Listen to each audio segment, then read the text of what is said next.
Hello friends, आज का हमारा टॉपिक है प्रेजेंट कंटिन्यूस या present progressive tense.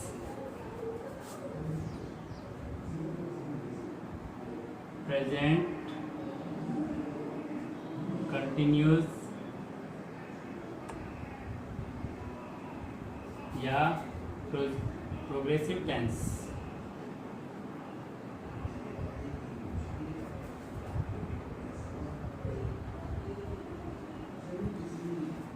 Present progressive tense जिसके अंदर ऐसी घटनाएं या ऐसे कार्य जो शुरू हो चुके हैं लेकिन अभी तक उन्हें खत्म नहीं किया गया, यानी कि जो काम चल रहा है उसको हम प्रेजेंट कंटिन्यू या एक तरह से हम प्रेजेंट को छोड़ दे कंटिन्यू या प्रोग्रेसिव टेंस के अंदर काउंट करते हैं। प्रेजेंट यानी कि जो वर्तमान का कार्य होगा, यदि पास्ट कंटिन्यू होगा तो जो भूतकाल का काम होगा।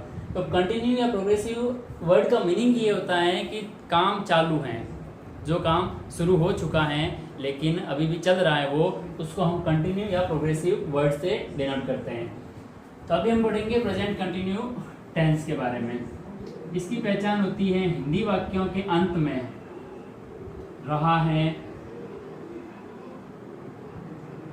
रही है, रहे हैं,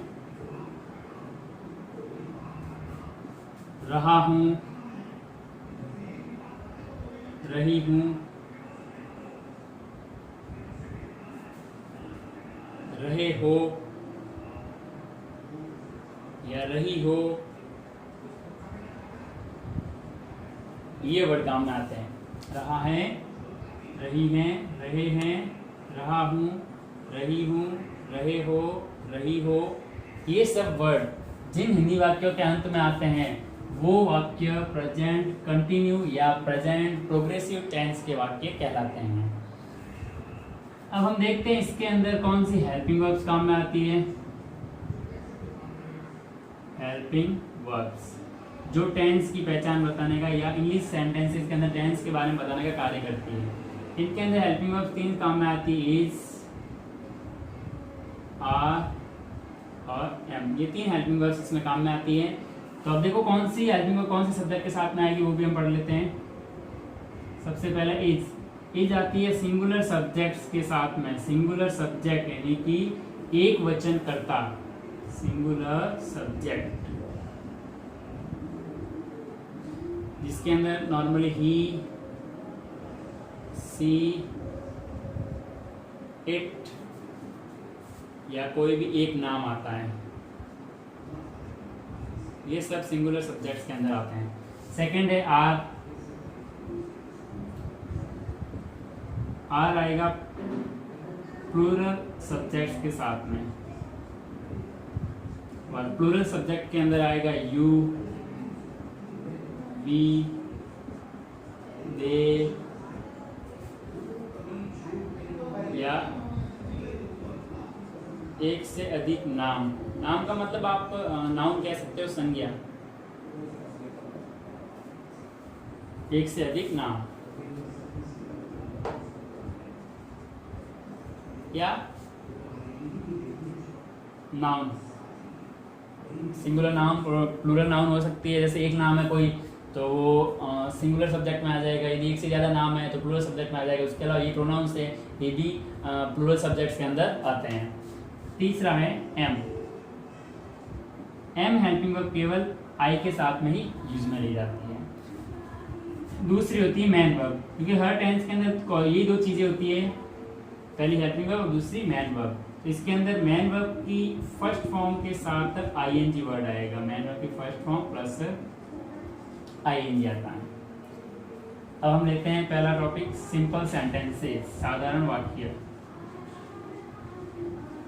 सिंपल सेंटेंसेस, साधारण वाक्य।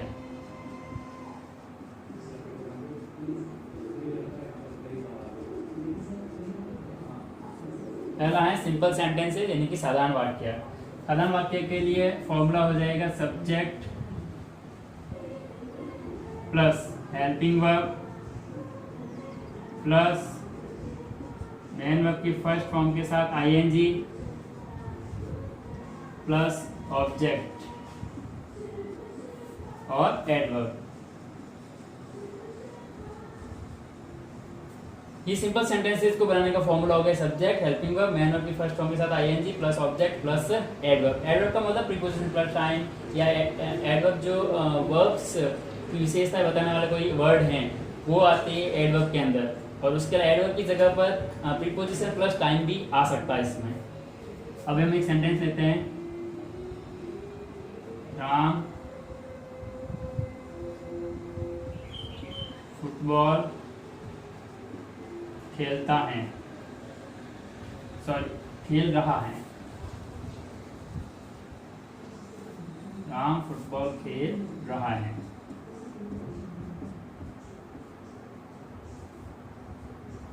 अब देखो सबसे पहला है कि सब्जेक्ट, सब्जेक्ट क्या है राम,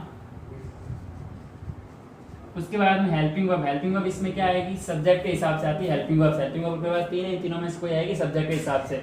सब्जेक्ट राम एक वचन है इसलिए हेल्पिंग वर्ब आएगी इज, राम इज। फिर मैन वर्ब की first form, main verb Hindi वाक्य के अंत में ये जो पहचान वाला वर्ड है उसके साथ में जुड़ी होती है या उसके ही पास में होती है खेलना। खेलना का यहाँ पर लिखी हुई खेलना, खेलना का क्या कहेंगे प्ले, और प्ले के साथ लग जाएगा आईएनजी तो बन गया प्लेइंग, राम इज प्लेइंग। फिर ऑब्जेक्ट, ऑब्जेक्ट क्या फुटबॉल, यहाँ लिख देंगे फुटबॉल,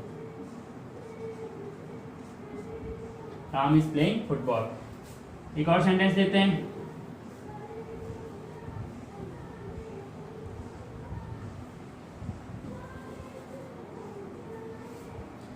एक और सेंटेंस देख लेते हैं हम, वह नाच रही हैं, ये एक सेंटेंस है। तो सबसे पहले सब्जेक्ट वह नाच रही है, ये एक लड़की के बारे में बात हो रही है। देखो ही जो है वो एक लड़के के लिए काम में आता है, सी एक लड़की के लिए काम में आता है वह के अर्थ में, सी।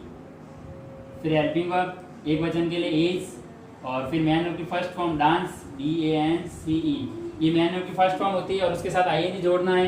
तो आईएनजी जोड़ने का रूल होता है कि यदि किसी वर्ब के लास्ट में अंत में ई होता है जिसको हटाकर आईएनजी जोड़ते हैं तो ये बन जाएगा डांसिंग। आईएनजी ऐड करने के रूल है उनका, मैंने अलग से वीडियो बना रखा है, उसका लिंक जो है मैं इसके डिस्क्रिप्शन में डाल दूंगा, आप वहां से देख लेना। तो ये थे प्रेजेंट प्रोग्रेसिव टेंस के सिंपल सेंटेंसेस। अब हम पढ़ेंगे नेगेटिव सेंटेंसेस के बारे में।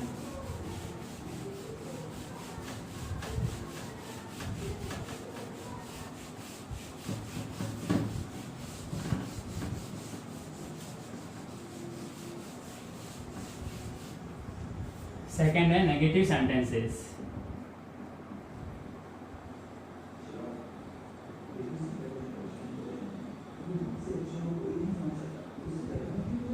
नेगेटिव सेंटेंसेस यानी कि नकारात्मक वाक्य।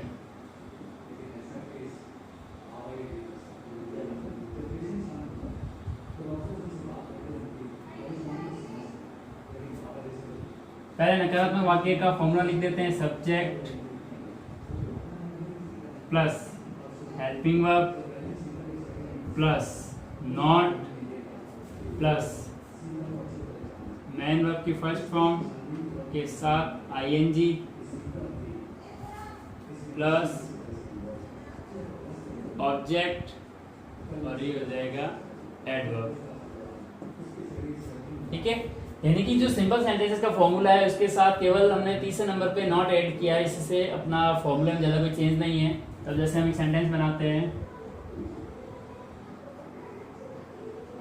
तुम दूध नहीं पी रहे हो,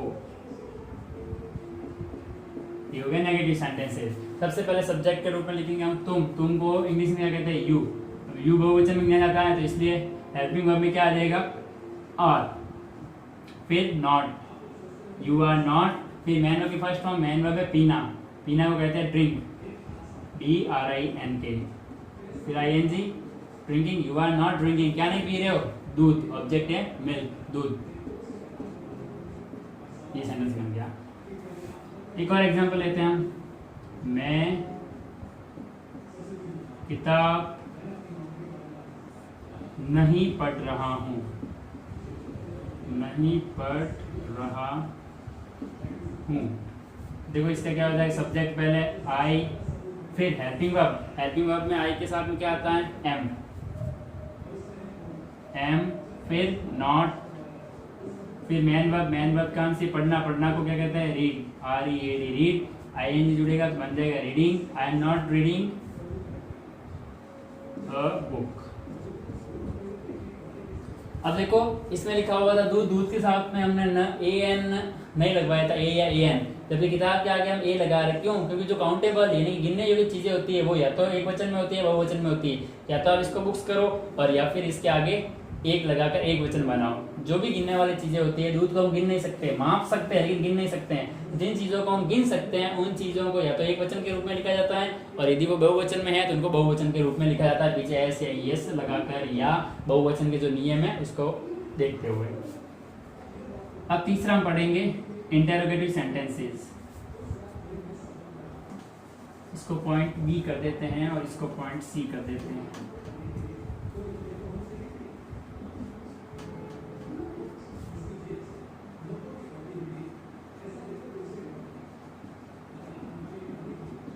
इंटेरोगेटिव सेंटेंसेस यानी कि प्रश्नवाचक वाक्य।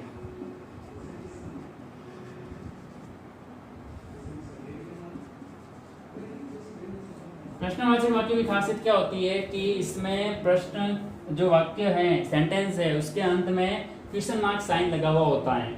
यही इनकी खासियत होती है। यदि इंग्लिश में लिखा जाए या हिंदी में लिखा जाए, दोनों ही में, यहाँ जो जैसे हिंदी में खड़ी पाई लगी हुई है और इंग्लिश में फुल स्टॉप है, उसकी जगह क्वेश्चन मार्क का साइन लगता है इनके अंदर। पहले इनका फॉर्मूला लिख देते हैं। देखो इसमें फॉर्मूला में से कितना स्टैंड है, पहले हेल्पिंग वर्ब आएगी, हेल्पिंग वर्ब, उसके बाद सब्जेक्ट, उसके बाद वही मेन वर्ब की फर्स्ट फॉर्म के साथ ING, और फिर ऑब्जेक्ट, और अंत में आ जाएगा इसमें एडवर्ब,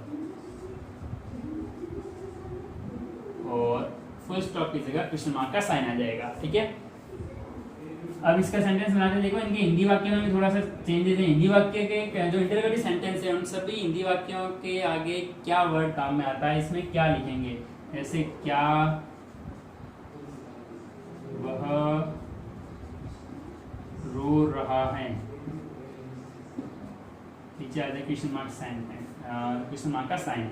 एक और सेंटेंस ले लेते हैं, क्या तुम हंस रहे हो।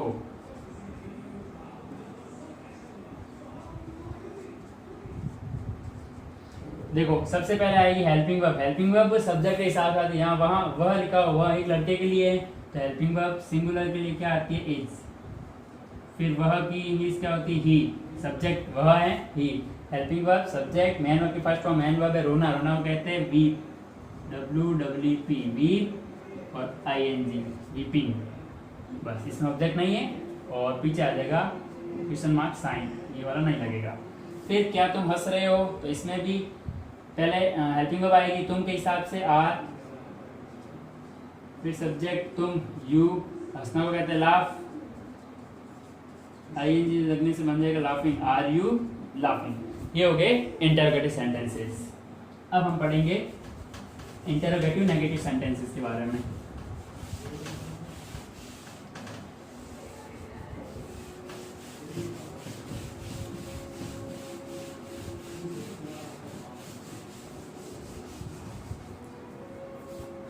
अगले हम लेंगे इंटरोगेटिव नेगेटिव सेंटेंसेस।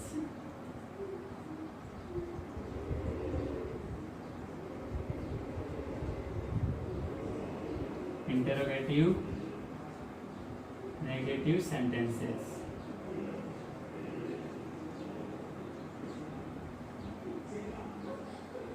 यानी कि प्रश्नवाचक नकारात्मक वाक्य या नकारात्मक प्रश्नवाचक वाक्य।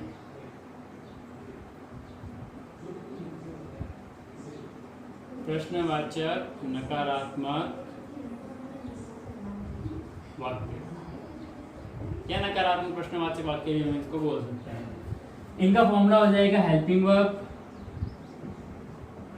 प्लस सब्जेक्ट, और इसके जस्ट बाद में लगेगा नॉट, तीसरे नंबर पे नॉट। कॉमनली आप देखो तो ये जो नॉट है उसका यूज तीसरे नंबर पे ही होता है। जैसे सिंपल सेंटेंस नेगेटिव थे, सिंपल वाले नेगेटिव थे तो सब्जेक्ट हेल्पिंग वर्ब नॉट था। अब इंटरोगेटिव नेगेटिव है तो हेल्पिंग वर्ब सब्जेक्ट और नॉट। फिर आ जाएगी मेन वर्ब की फर्स्ट फॉर्म, इसके साथ आईएनजी प्लस ऑब्जेक्ट और लास्ट में आ जाएगा एडवर्ब। ठीक है, और इससे भी अंत में आएगा अपना क्वेश्चन मार्क साइन। यहां पर आ जाएगा क्वेश्चन मार्क साइन। अब ऐसे कोई सेंटेंस बनाते हैं। पहला सेंटेंस, क्या तुम बाजार नहीं जा रहे हो। पहले हेल्पिंग वर्ब तुम के हिसाब से, सब्जेक्ट के हिसाब से आएगी तो तुम के हिसाब से हेल्पिंग वर्ब आएगी आर। फिर सब्जेक्ट यू, फिर नॉट, मेन वर्ब कौन सी है, जाना, ये मेन वर्ब है तो गो और ING going. Are you not going, कहाँ नहीं जा रहे हो, बाजार, टू मार्केट। जहां पर इस जाना अर्थ के बाद में कोई जगह का नाम दिया होता है, उस जगह को जा रहा है, तो गो के बाद में टू वर्ड यूज में लिया जाता है। और यदि ये नहीं होता, इतना ही सेंटेंस होता, क्या तुम नहीं जा रहे हो, तो आर यू नॉट गोइंग, यहीं तक हमारा सेंटेंस खत्म हो जाता। एक और सेंटेंस है जैसे, क्या मैं नहीं दौड़ रहा हूं।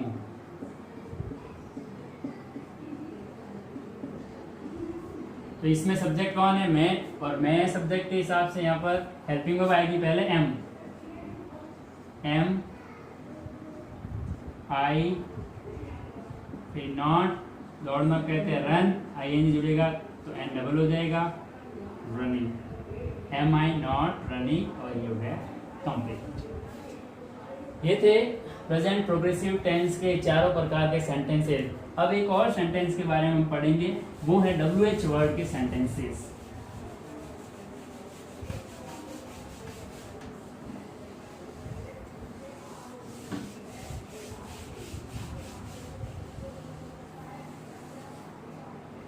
अब हम पढ़ेंगे वो है एक्स्ट्रा पार्ट है ये WH वर्ड के सेंटेंसेस। WH वर्ड्स देखो, WH वर्ड्स कौन कौन से होते हैं। सबसे पहला है हु का मतलब होता है कौन। सेकंड है वाई का मतलब होता है क्यों। वेन यानी कब। वेयर यानी कहाँ। वॉट यानी क्या। हाउ यानी कैसे। हाउ मच कितना। हाउ मैनी भी कितना। दोनों में डिफरेंस ये है कि हाउ मच वर्ड का यूज हम जो लिक्विड थिंग्स होती हैं, तरल चीजें होती हैं, उनकी मात्रा को डिनोट करने के लिए हम हाउ मच काम में लेते हैं, और किसी चीज की संख्या को डिनोट करने के लिए हम हाउ मैनी वर्ड को काम में लेते हैं। इनका फॉर्मूला हो जाएगा सबसे पहले WH वर्ड प्लस फिर वही इंटरोगेटिव सेंटेंस का पूरा, helping verb plus subject plus main verb के फर्स्ट फॉर्म के साथ आईएनजी प्लस ऑब्जेक्ट और एडवर्ब। ये इसका फॉर्मूला हो जाएगा। और पीछे क्वेश्चन मार्क आएगा क्योंकि ये भी क्वेश्चन मार्क सेंटेंसेज ही होते हैं। बस डिफरेंस ये होता है कि इसमें जो भी क्वेश्चन होगा वो क्वेश्चन वर्ड जो है वो हिंदी वाक्य के बीच में कहीं मिलेगा आपको। शुरुआत में क्या वर्ड नहीं होगा। शुरुआत में क्या वर्ड वाले इंटरोगेटिव सेंटेंसेस आते हैं, ये WH वर्ड है। इनके अंदर जो भी क्वेश्चन का क्वेश्चन वर्ड होगा वो सेंटेंस के बीच में आएगा। जैसे ही सेंटेंस लिखा है, पहले हम लिखते थे क्या वह खेल रहा है, तो अब यहाँ पर क्या होगा, वह क्या खेल रहा है।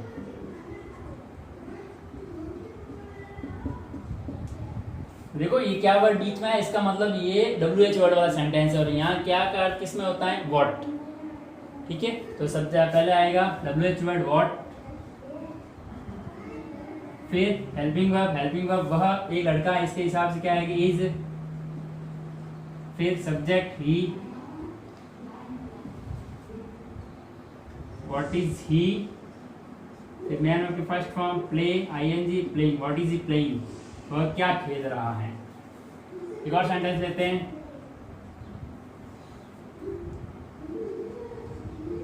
तुम कहाँ जा रहे हो।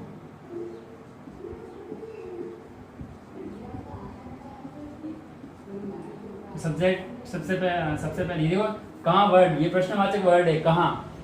ठीक है, तो इस ये प्रश्नवाचक सेंटेंस है WH वर्ड वाला, सबसे पहले WH वर्ड आएगा कहाँ, कहाँ को इंग्लिश में क्या कहते हैं, वेयर।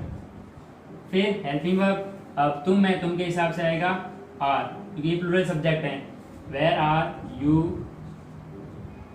गोइंग, और पीछे आ जाएगा क्वेश्चन मार्क साइन। ये था प्रेजेंट प्रोग्रेसिव टेंस। यदि आपको मेरा वीडियो पसंद आया तो इसे लाइक और शेयर करें तथा मेरे चैनल को सब्सक्राइब करें और बेल आइकन को जरूर दबाएं।